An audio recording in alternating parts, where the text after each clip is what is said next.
Saludos. En la clase 3 de la semana 13 vamos a hacer las últimas actividades asignadas a la lengua y literatura. En este caso, desde anexos, nos pide lo siguiente: lee el siguiente texto y realiza la actividad planteada. El texto pertenece al autor Julio Cortázar, titulado Acefalia. Usted debe leer el cuento y una vez que haya leído, podemos hacer una interpretación. La historia trata sobre un señor que le cortan la cabeza, pero por una huelga no pudieron enterrarlo. Este tiene que arreglárselas para vivir así. Al darse cuenta que con la cabeza se le fueron sus 4 sentidos, el señor empezó a desarrollar el tacto más que nunca. Al poco tiempo se fue dando cuenta de que los sentidos le estaban volviendo, y cuando comenzó a recuperar el oído, solo oía las palabras de consuelo del verdugo antes de que le cortaran la cabeza, que empezaron a sonar con un aire ya usado. Narradores. En este caso sería un narrador de tipo omnisciente, ya que él lo sabe todo lo que pasa en la historia, así como los pensamientos del personaje. Tipos de personajes. Principal, el señor que es protagonista y único personaje de la historia. Partes del cuento. Planteamiento. A un señor lo decapitan, pero al entrar en guerra civil no lo enterraron, provocando que tenga que vivir sin cabeza. Nudo. El señor se da cuenta de que al perder la cabeza también había perdido 4 de sus 5 sentidos. Clímax. El señor iba recuperando los sentidos que había perdido. Desenlace. El último sentido que recupera el señor es el del oído, y lo que escucha eran las palabras de consuelo con un aire de usadas del capellán de la cárcel. Valores: positividad, astucia, compasión, agilidad, paciencia. Antivalores: ignorancia.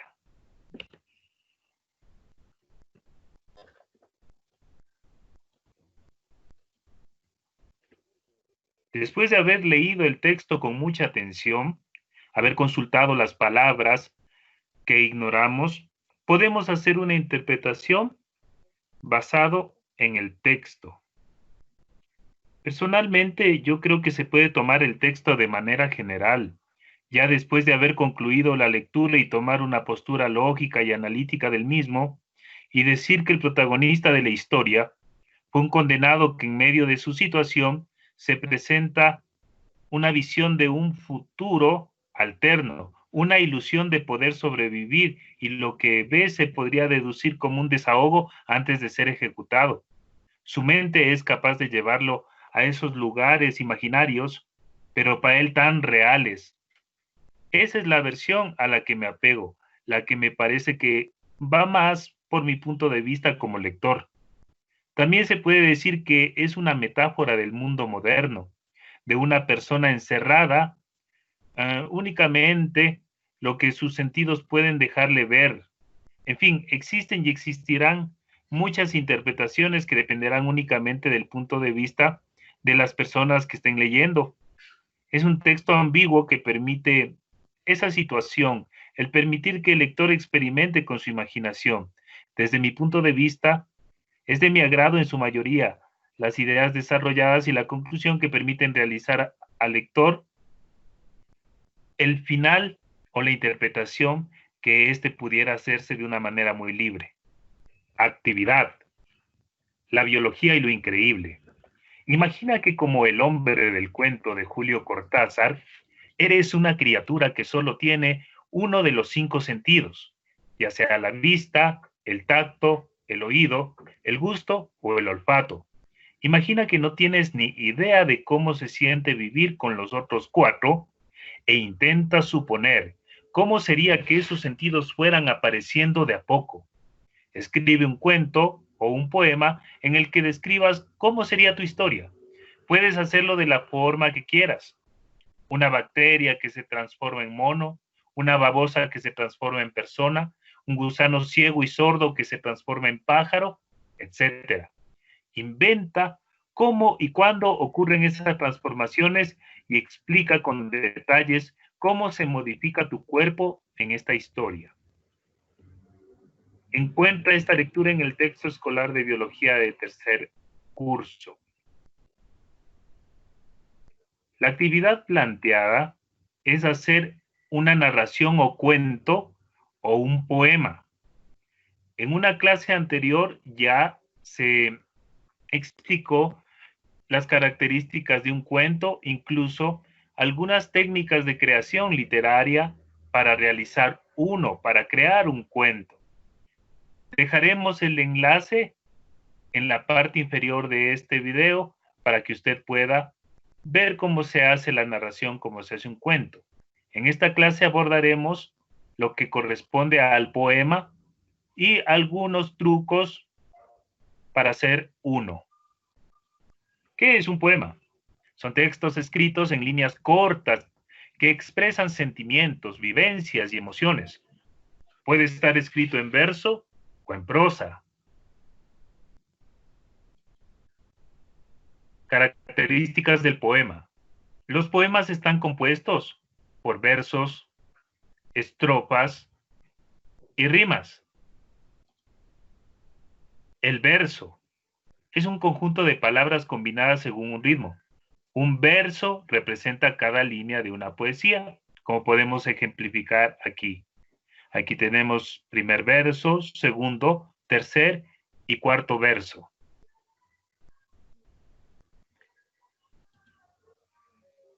Las estrofas son el conjunto de un determinado número de versos que se repiten en una composición. Aquí podemos ver una vez más cómo estos 4 versos han formado la primera estrofa de todo este poema llamado Cultivo una rosa blanca. Podemos también apreciar la rima, cómo la última palabra del primer verso rima con la última palabra del último verso de esta estrofa. Blanca con franca.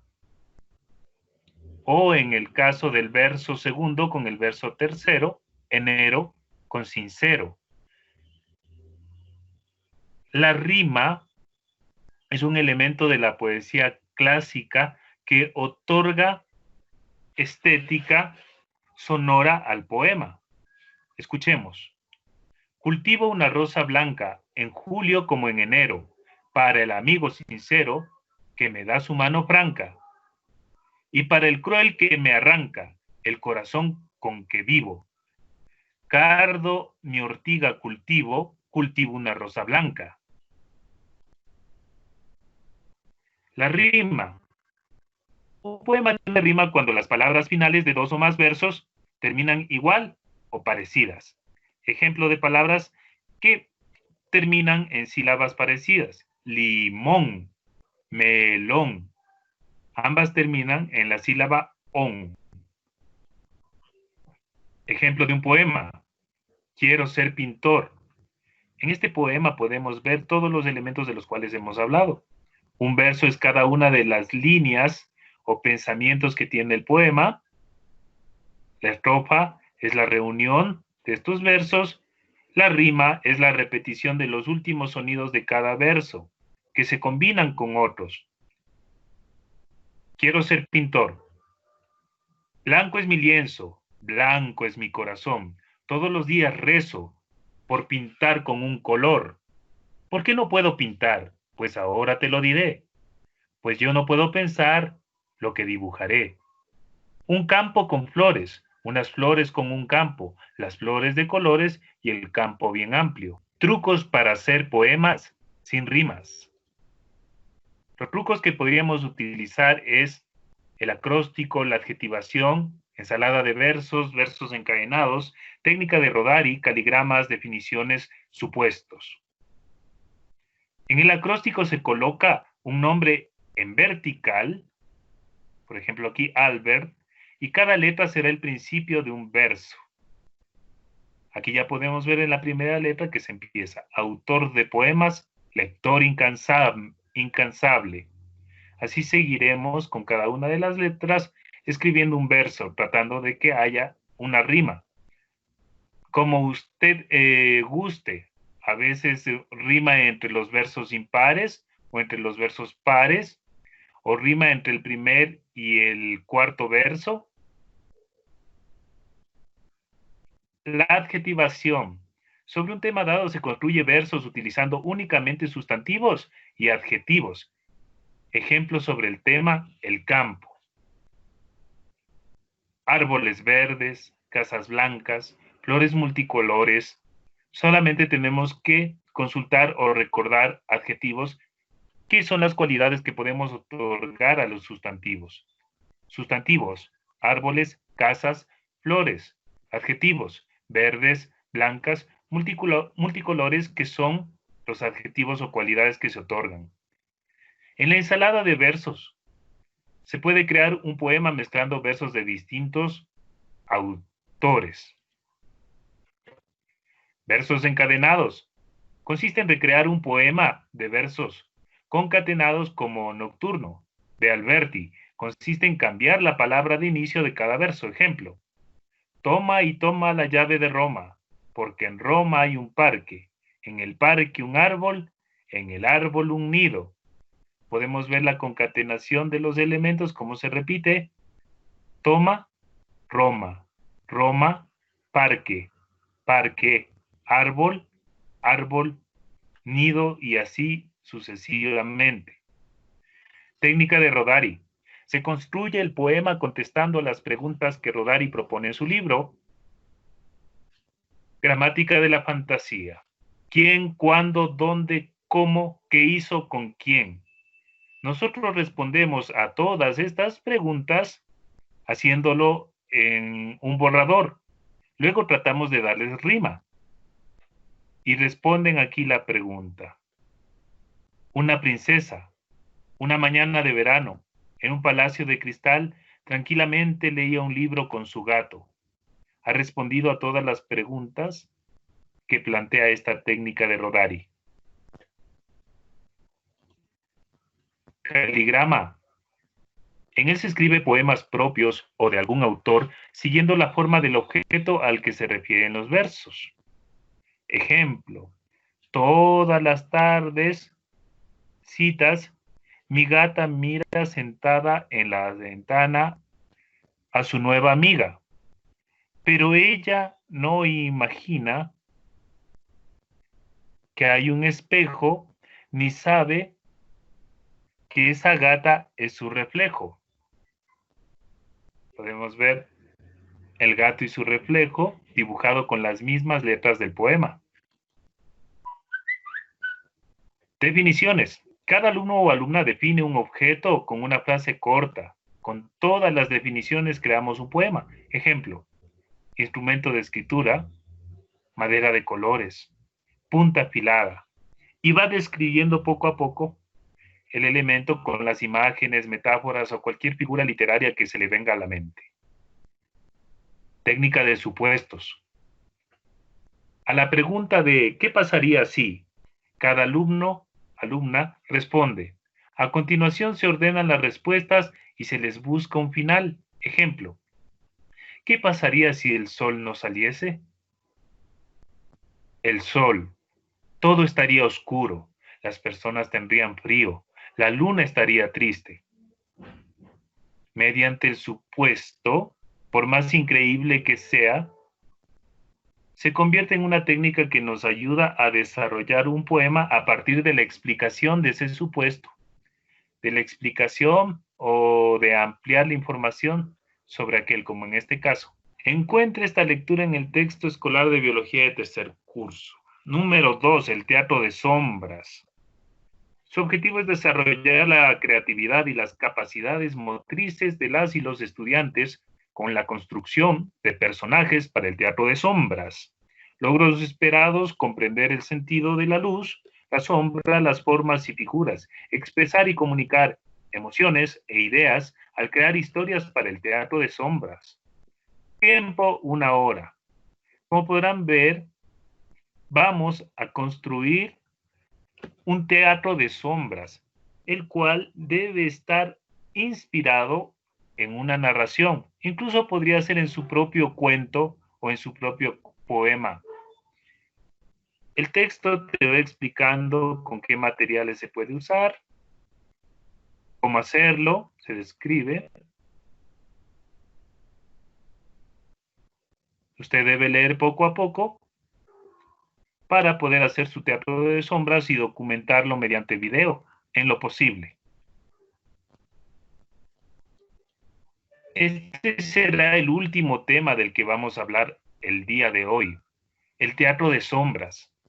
La sombra equivale a magia, sueños, al subconsciente, a la muerte, al más allá, al alma, al espíritu.